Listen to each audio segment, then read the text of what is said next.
कांदा उत्पादक शेतकऱ्यांसाठी केंद्र सरकारनं मोठा निर्णय घेतलेला आहे। कांद्यासाठी केंद्र सरकारकडून हमी खरेदी दर जाहीर करण्यात आलाय।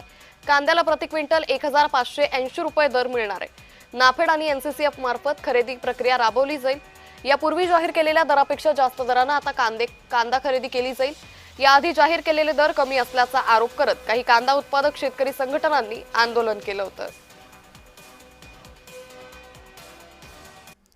फक्त नाशिक जिल्ह्यातील कांद्याला हमीदर जाहीर केल्यानं किसान संघटनेनं यावर आक्षेप घेतलेला आहे। सर्व महाराष्ट्रातील कांद्याला हमीदर जाहीर करा असं अजित नवले यांनी म्हटलेलं आहे। केंद्रानं कांद्याला प्रति क्विंटल 1580 रुपये दर जाहीर केलाय।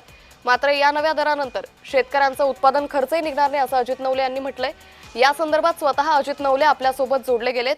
अजितजी, आपण पाहतोय कांद्याचा हमीदर केंद्राकडून जाहीर करण्यात आलाय, मात्र हा हमीदर फक्त नाशिक जिल्ह्यापुरता आहे। नेमका तुमचा आक्षेप काय? मुळात अशा प्रकारे सरकार एका विशिष्ट जिल्ह्यासाठी अशा प्रकारचा वेगळा दर जाहीर करूच शकत नाही। ज्यांना बाजार समितीत कारभार कसा चालतो हे माहित आहे, त्यांना हे माहित आहे की नाशिकमध्ये सोलापूरचा शेतकरी सुद्धा जाऊन आपला कांदा टाकू शकतो। मग त्यांनी 7/12 बरोबर घेऊन जायचा का? बरं, सोलापूरचा शेतकरी हा आपला नाही आणि केवळ नाशिकचा शेतकरीच संकट आहे आणि तो आपला आहे, असा भेदभाव एखादं सरकार कसं काय करू शकतं? त्यामुळे मुळातच प्रॅक्टिकली सुद्धा अंमलबजावणीच्या पातळीवर सुद्धा हा निर्णय चुकीचा आहे आणि एकंदरीत न्यायाच्या दृष्टिकोनातून सुद्धा चुकीचा आहे। सगळ्या महाराष्ट्राला एकच नियम हा महाराष्ट्र सरकार केंद्र सरकारने केला पाहिजे आणि म्हणून ते नाशिकचा जो शब्द टाकलेला आहे तो त्यांनी हटवला पाहिजे। त्याचबरोबर शेतकरी 3000 रुपयाची मागणी करतायत। त्या पार्श्वभूमीवर 300-350 रुपये हे वाढून दिले याचं स्वागत आहे। काही का होईना पॉझिटिव्ह दृष्टिकोन सरकार ठेवत असेल तर त्याला नक्कीच आम्ही त्याचं स्वागत करू। मात्र तो पुरेसा नाहीये। आज उत्पादन खर्च जो वाढलेला आहे त्या पार्श्वभूमीवर भरीव वाढ त्याच्यामध्ये सुद्धा करायला पाहिजे आणि म्हणून सरकारने आपल्या निर्णयाचा पुनर्विचार करावा।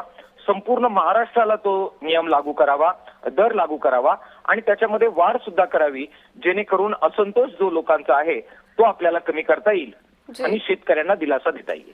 अजितजी, मात्र सुरुवातीपासून जर आपण गेल्या काही वर्षांपासूनची स्थिती पाहिली तर पहिले कांदा निर्यात बंदी, मग अवकाळी नुकसान, वादळी वारं, त्यानंतर केंद्राची अशी धोरणं, कुठेतरी कांदा उत्पादकांची जाणून बुजून गळचेपी केली जाते का राज्यात? एकंदरीतच प्रत्येक सरकार मग ते कोणत्याही पक्षाचं असो ग्राहक हिताला अधिक महत्त्व देतं, कारण त्यांची मतदानाच्या पातळीवरची संख्या अधिक आहे। शेतकऱ्यांची विशेषतः कांदा उत्पादकांची कमी आहे आणि त्यामुळे ग्राहक केंद्रीय निर्णय होतात।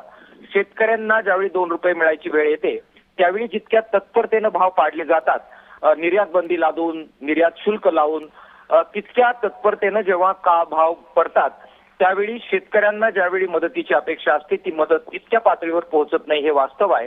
दीर्घकालीन धोरण याच्यामध्ये घेण्याची आवश्यकता आहे, साठवण क्षमता वाढवण्याची आवश्यकता आहे आणि एक बफर स्टॉक जो ग्राहकांना आणि शेतकऱ्यांना दोघांनाही दिलासा देऊ शकेल, उत्पादन खर्चावर आधारित भाव शेतकऱ्यांना मिळेल असं दीर्घकालीन धोरण या संदर्भामध्ये घेण्याची आवश्यकता आहे। ते घ्यावं अशी मागणी आम्ही किसान सभेच्या वतीनं करतो आहोत। अजितजी, मात्र तुमची ही मागणी केंद्र सरकारपर्यंत, राज्य सरकारपर्यंत पोहोचवण्यासाठी तुम्ही पुढची भूमिका कशा पद्धतीने घ्याल? आपण बघताय की सबंध महाराष्ट्रभर वेगवेगळ्या संघटनांच्या, वेगवेगळ्या पक्षांच्या नेतृत्वाखाली हे आंदोलन सुरू आहेत। किसान सभा सुद्धा आंदोलनामध्ये वेगवेगळ्या ठिकाणी सहभागी आहे। त्यामुळे ह्या आंदोलनाची दखल लोकशाही व्यवस्थेमध्ये सुमोटो सरकारने घेतली पाहिजे। मला खात्री आहे की ज्या अर्थी 350 रुपयाचा भाव वाढ त्यांनी केली त्या अर्थी कुठेतरी आंदोलनाची दखल ही सरकार घेत आहे। ती त्यांनी अधिक सहृदयपणाने घ्यावी आणि उत्पादन खर्चाच्या तुलनेमध्ये भाववाढ करावी असं मी त्यांच्याकडून अपेक्षित ठेवतो।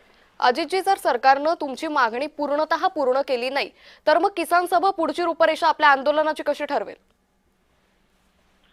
मुख्यतः आपण बघा की केंद्र सरकारचे जे सगळे मंत्री आहेत त्या मंत्र्यांच्या दारापर्यंत आता आम्हाला जावं लागेल। आम्ही गावखेड्यामध्ये आंदोलन करतो, बाजार समितीमध्ये आंदोलन करतो, पोलिसांचा आणि आमचा सामना होतो आणि आंदोलन संपतं। मात्र प्रत्यक्ष धोरण घेणारे जे आहेत ते नामानिराळे राहतात, त्यांना झळ पोहोचत नाही आणि म्हणून कुठेतरी आंदोलनाचा पॅटर्न येत्या काळामध्ये आम्हाला बदलावा लागेल। कांदे ओतण्याचं आंदोलन करावं लागेल आणि जे निर्णयकर्ते आहेत त्यांच्या दारात जाऊन कांदे ओतण्याची भूमिका कांदा उत्पादक आणि किसान सभा घेईल। निश्चित. त्यामुळे सरकारकडून आता या आंदोलनाची दखल नेमकी कशा पद्धतीनं होते, तुमच्या सगळ्या मागण्या पूर्ण होतात की नाही, हे आगामी काळात पाहणं महत्त्वाचं ठरेल. तुर्तास अजितजी खूप धन्यवाद आपण जय महाराष्ट्र सोबत साधलेल्या या संवादासाठी.